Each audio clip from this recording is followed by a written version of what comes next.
Leer de qué estamos hablando. Eduardo Galán afirmó que él hacía parte de la generación en la cual era imposible desecharse de las cosas, aquellos que guardan los cubrimientos desechables por si algún día hacen falta, que completan las vajillas con los vasos y las mermeladas y coleccionan cajas por si alguien tiene que mudarse. Todos tenemos a la familia a un representante de esta especie.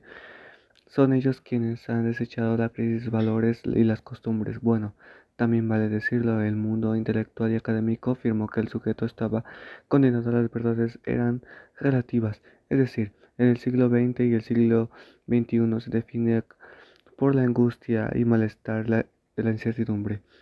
Ese asunto de la crisis ha dado para todos los ámbitos y quizás el mundo popularizado es el de la crisis de la lectura que para cada uno es nuevo, pues desde el siglo XIX los maestros anunciaban que la lectura estaba desapareciendo.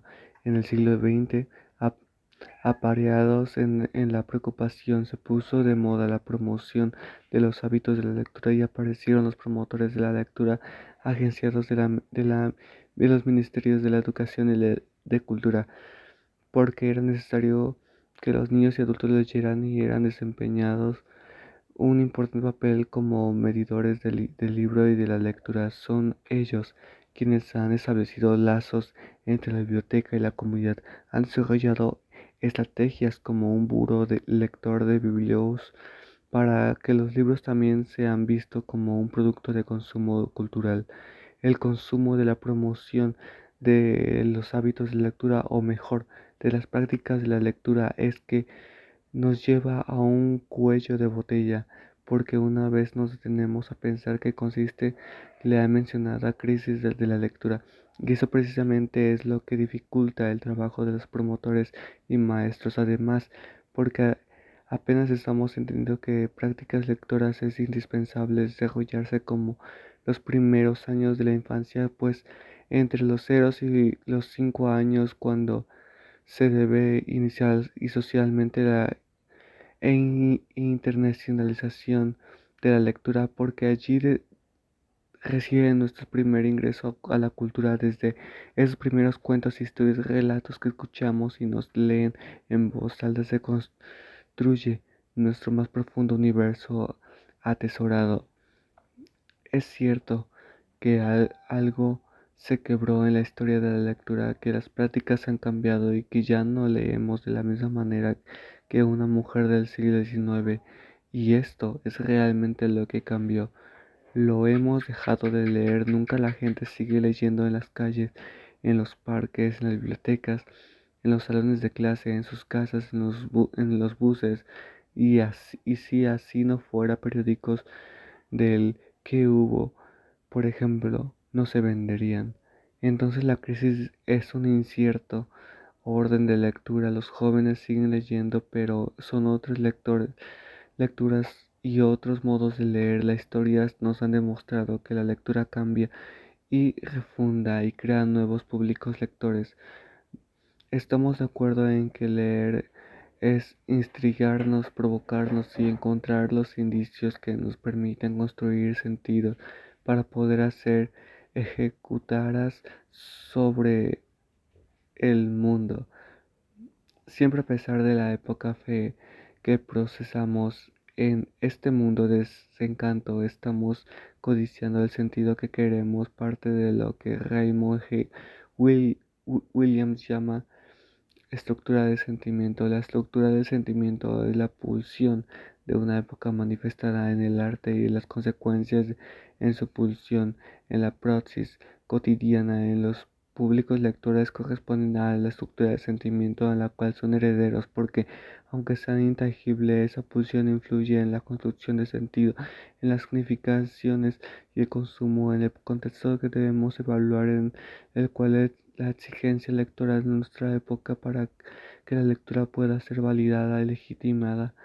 Es decir, que la crisis de la lectura viene entonces la lectura que tenemos para encontrar una nueva significación social en las prácticas de lectura.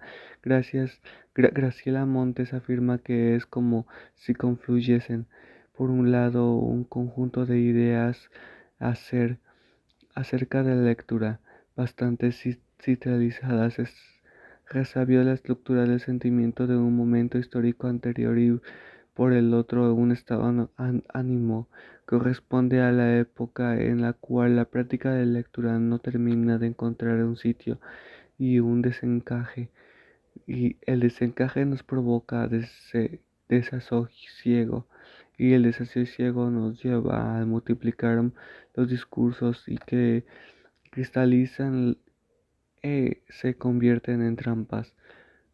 Ya hemos dicho que la lectura cambia, se transforma, entonces ¿por qué seguimos insistiendo que la lectura sea la misma, sea de la misma manera, y la posición del lector no se altere? La lectura siempre ha sido una llave para un sentimiento liberado o dogmático y domesticador. Sufre esa ambivalencia. Así el lector se debate entre el dogma y la libertad desde cualquier orilla. Un leer es un significado extraño, sentidos diferentes. Esa manera del lector embebido en el pensamiento, en la imagen que nos acompaña a lo que acostumbramos y extrañamos. Para que este lector, la lectura tenía sentido, es parte indispensable de la lectura, era respirar a su mundo personal, lo convertía en un ser de universos autónomos. Eso es lo que extrañamos cada vez que decimos que la lectura está en crisis. La significación de la idea romántica de que la lectura nos salva y nos hace mejores seres humanos, a eso le seguimos apostando. El problema es que en este nuevo orden la lectura confundimos manifestación con significación, y las estadísticas nos dicen que Colombia es un país sin lectores porque compramos pocos libros, y es un afán entre, entre el consumismo y la significación. Se genera el cultura del libro impreso y se satanizan las nuevas formas del libro, como si este a lo largo de la historia o de la humanidad hubiese sido siempre el mismo. El apocalipsis para maestros, escritores, editores, libreros, promotores, bibliotecarios y todos aquellos que residen en la misma de nuestra estructura de sentimiento ha cambiado, y con ella las prácticas de la misma, de las maneras de ver, el construir significado del mundo. Lo cierto en esta crisis es que la lectura ha cambiado. Eso nos lleva a la simple conclusión de que hay que refundarla, darle un nuevo sitio, relacionarla con la pulsión contemporánea. La lectura cero es la que hay que preservar, ese primer asombro de la libertad de la lectura como acerca sagrado, el ritual que nos lleva, que nos revela que estamos vivos, que podemos descifrar el universo, que podemos conquistarlo. Esta lectura que no se puede desaparecer y que la mayoría de las veces es exprimida en las escuelas y nos niega a la perplejidad del el enigma. Vista así, la lectura es una actividad de por vida en la cual nuestras vidas, eso no es nada una intención de disimular el valor de la escuela en la enseñanza, pero es cierto, es que a pesar de la preocupación de la sociedad por el tema de la responsabilidad, aparecer, renacer, recaer en, en los profesores de español y de literatura, escritores, editores, promotores de la lectura y bibliotecarios, esta quizás es la mayor dificultad a la hora de enfrentarse a la crisis de la lectura, porque no entender que la lectura es un fenómeno transversal a todo el ejército cotidiano de nuestras vidas la separa y la pone en una cital de falsa trans- trascendencia. Esta trascendencia de la lectura la aleja de su cital natural y nos hace creer que reservar para seres especiales, alejados de lo cotidiano. Al contrario, la apuesta debe ser enseñar a los niños y jóvenes. La lectura es una práctica a lo que estamos espontáneamente abiertos. No vemos a desconocer de los textos, proponen formas de lecturas especializadas, y que esto ha generado un universo cultural complejo con un cierto de lector específico, el lector erudita, erudito y eso está bien. Es necesario para la única alternativa para volver a instalar la lectura como una práctica vigente extendida, recuperar la necesidad básica de los seres humanos de cubrir el mundo y entender la lectura del libro son los mecanismos perfectos y no se contradicen como otros discursos.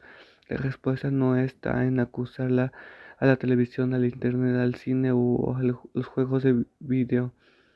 La búsqueda debe iniciar en entender cuál es la estructura de sentimientos de nuestra época en la que es evidente que la lectura no está de moda.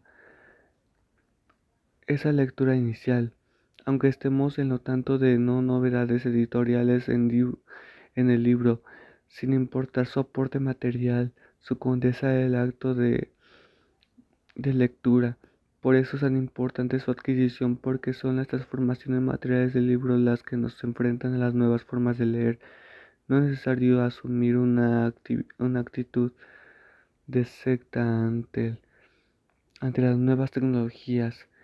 Creo que las del libro a poco han ido demostrando el libro impreso aún está vigente, que está necesario exponer los avances de los transportes materiales. En este punto tenemos que acudir nuevamente a los profesores de todos los áreas y los promotores de la lectura. De las actividades de promotores de la lectura se conceden en el hacer cosas de leer por placer a un concepto de Lars Butters, que ha dibujado y contextualizado el término de convertirse en divertirse leyendo o leerse fáciles, divertidas y que nos traen problemas, o leer cómodamente sentado en almohadón, que también se ha de manera agionaria.